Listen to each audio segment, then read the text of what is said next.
Hello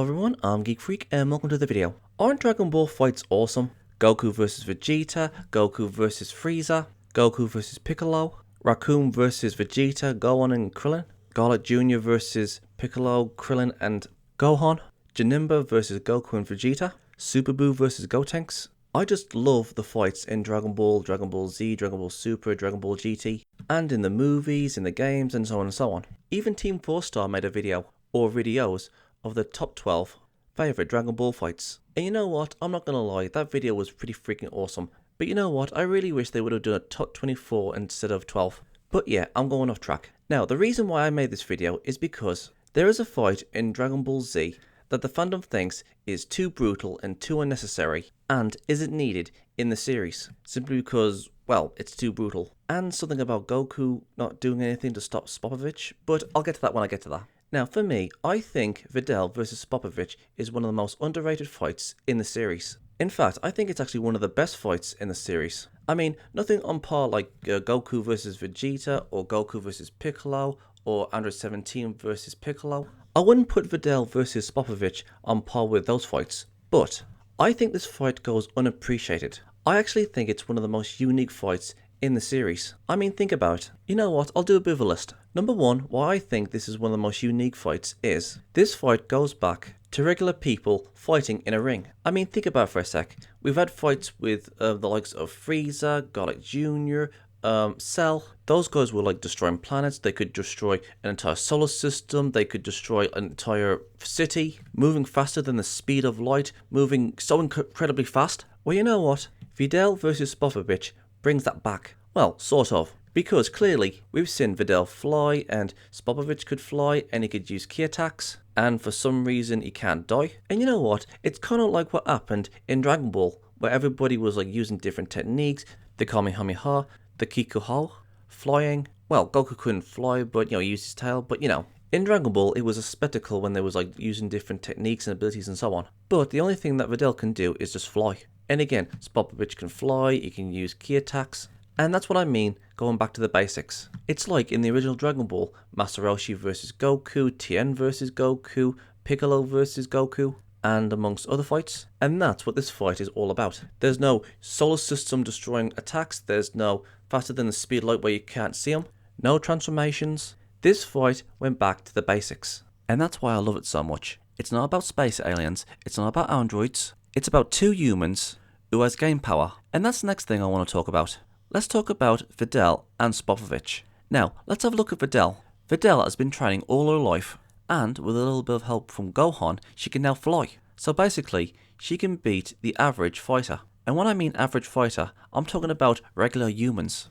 You know, the ones who can't fly, and the ones who can't throw ki blasts. I think she actually might be even more stronger than Yamcha. At the very least, I think so. I mean, besides from Krillin, Yamcha, Chaozu, and Tien Shinhan, and Master Roshi, besides from those guys, she actually might be the most strongest female on the planet. Well, the strongest human female character. And before any of you say, oh, but what about Android 18? Android 18 is, well, an android, so she doesn't count. So anyways, yes, Videl has had a lot of training, and she's been training all her life to get where she is now. Now, when it comes to somebody like Spopovich, he's a completely different story. Okay, basically, Spopovich was just a regular human, and at the last tournament, he faced off against Hercule, or Mr. Satan, Videl's father. And Mr. Satan humiliated Spopovich, and he beat him. And Spopovich back then looked completely different than what he does now. Spopovich is bald, and he is very muscular. And again, he can fly, he can use ki, and he can survive things that a regular human would die of. Like for example, having your neck broken. Now, as we all know, the reason why Spopovich is like this is because, well, Spopovich and Yamu is basically on magic steroids, all thanks to Bobbity. So basically, Spopovich took a shortcut, and Spopovich took advantage of the power that he was given. Spopovich didn't earn this power up, he took a shortcut of getting that power. And again, Videl trained and trained and trained in order to get much more powerful. So in a way, Videl and Spopovich are actually opposites when it comes to their way of getting their power. Spopovich's way, shortcuts, and Videl's way, training really, really hard. I mean, you could look at Spopovich's way of gaining power as the same as steroids. And sadly, he did win. And if you think about it, I mean, what sort of message is that? That taking shortcuts is better than working hard? And for Spopovich to utterly destroy Videl, who has trained and trained and trained to be the very best, just for somebody like Spopovich to absolutely destroy her in the tournament. So again, what sort of message is that? Oh, take a shortcut and absolutely destroy those who have worked hard their entire lives? But again, Spopovich got his power from Bobbity, and in the end he was killed by Bobbity. So in a way, there is a good lesson here. If you do things the right way, you'll be fine. And do things the wrong way, you're going to get hurt. I mean, yeah, don't get me wrong, Videl still lost her match against Spopovich. But in the end, Spopovich lost his life. And Videl, as a family, she's got a baby girl and a husband, and she's happy. And where's Spopovich? Well, probably in hell. Now, I want to talk about Videl's determination during her fight with Spopovich. And I'll tell you guys something. Videl has a lot of determination, especially when she was being destroyed by Spopovich. She refused to give up. Being crushed, being smashed in the face, broken bones, being punched in the face repeatedly, being stepped on, her hair being pulled. Even when Spopovich saved her from going out of the ring because she had no energy left to fly. And even the announcer said, listen, maybe you should give up, but Videl wouldn't give up. She took on all that pain, all that brutality, and even when she was broken and was on the verge of tears, well, she was crying, she still refused to give up. And you know what? For a human who has trained and can beat the average strongest human, Videl did very, very well for herself, especially against somebody like Spopovich who had magic steroids put into him that gave him so much more power. I mean, it's kind of like when Super Saiyan 2 Gohan was playing around with Perfect Cell, and Super Saiyan 2 Gohan crushed Perfect Cell. Even though Videl didn't stand a chance, she continued and never wanted to give up. And when it came to Spopovich, Spopovich knew that he had nothing to worry about and kept on getting back up and up and up, even when he had his neck broken. And you know what? Let's talk about the old neck breaking thing. Now, even though this was an accident and Videl didn't want to break Spopovich's neck, but just imagine if Spopovich didn't have the power-up Bobbity gave to him. Videl would have actually killed somebody, and everybody at the stadium saw it. This would have tarnished Videl's good name, that she actually killed somebody by mistake.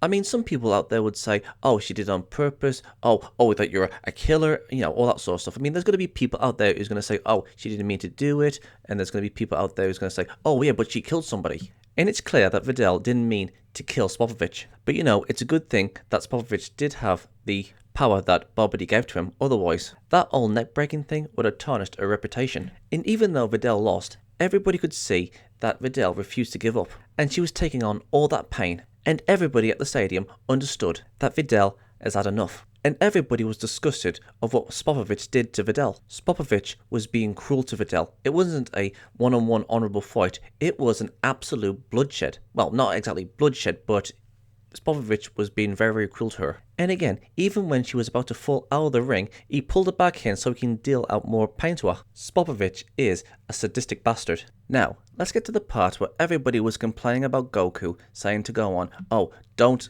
interrupt this fight, don't interrupt this fight. And to be honest, Goku's right. Everybody kept saying that Goku was cruel and he didn't care about Videl, and he shouldn't stop Gohan from going out there. Now, here's the thing.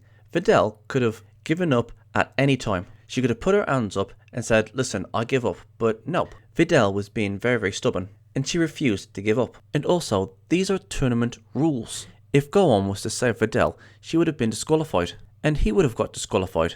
Now, even though I do agree that Spopovich was a sadistic bastard and he was going way too far on tormenting Videl, technically Spopovich didn't do anything wrong. He broke no rules. He was just being cruel to Videl. But let's just say, for example, that this wasn't a tournament and it was outside the ring, in the wilderness somewhere, and Spopovich was tormenting Videl, then Gohan could go and do whatever the hell he wants. He could go in, save Videl, and beat up Spopovich. But that's if it's not in the tournament. But this was in the tournament. And speaking of which, I want to go on the home stretch and say this. Even if Videl dies, well, guess what? Dragon Balls. She can be easily wished back, and even if she doesn't die, they've got Zenzu beans, they've got Dende to heal her, and if they wanted to, they could give her some of their own ki to give her some more energy. Just like what Goku did with Frieza when he was sliced in half. But you know what? Again, you guys have got to give Videl some credit. She's strong and determined. And you know what? Videl deserves a lot of respect for this. She's exhausted, she's run out of energy, she's been beaten to a pulp, she's in agonising pain. For me, Videl deserves a lot, and I mean a lot of respect for taking a beating from somebody like spopovich. I mean, this must be like the equivalency when Frieza was beating up Vegeta on Namek. But in this case, Vegeta knew he was outclassed, but Videl refused to give up. And you know what, I know it's brutal, but for me, I really do believe that this is one of the most unique fights. I mean, just think about it. Has there ever been a fight in Dragon Ball Z that made you think, dude, someone stop him? I can't take watching this. This is way too brutal. Somebody help her. This is way too cruel. I can't stand this anymore. Because I can't remember a fight actually making me say or think this. This fight actually made me feel something different than what I'm used to. And you know what? I'm really glad that Dragon Ball Z actually made me feel this way about a fight. Yes, it might have been cruel, it might have been brutal, but it's different from what we've seen throughout the entire series. I mean, if you thought that Vegeta's beatdown from Frieza was cruel, this fight with Videl and spopovich was downright sadistic. And I absolutely loved it. And that's it for me, guys. What do you guys think? Am I right? Am I wrong? Do you like this fight? Or do you hate it? Please let me know in the comment section below, and let's get a discussion going. I'm Geek Freak. Peace out. Thank you guys for watching. And if there's a series you want me to check out and review and give my thoughts on it, or if there's a top 10 list you want me to do, or any reactions, or responses, or rants on anything geeky, just leave links and comments in the comment sections below, and I'll get to them as soon as I can. Don't forget to like, subscribe, put the bell on, share this video, and leave a comment in the comment sections below. And as for my social medias, I'm literally freaking everywhere! I'm on most video platforms, social medias, forums, and support sites. It's best to pause the video and see where I am. Literally all of this is down in the description box below. So if you want to go and check those out, please do. I'm Geek Freak. Peace out.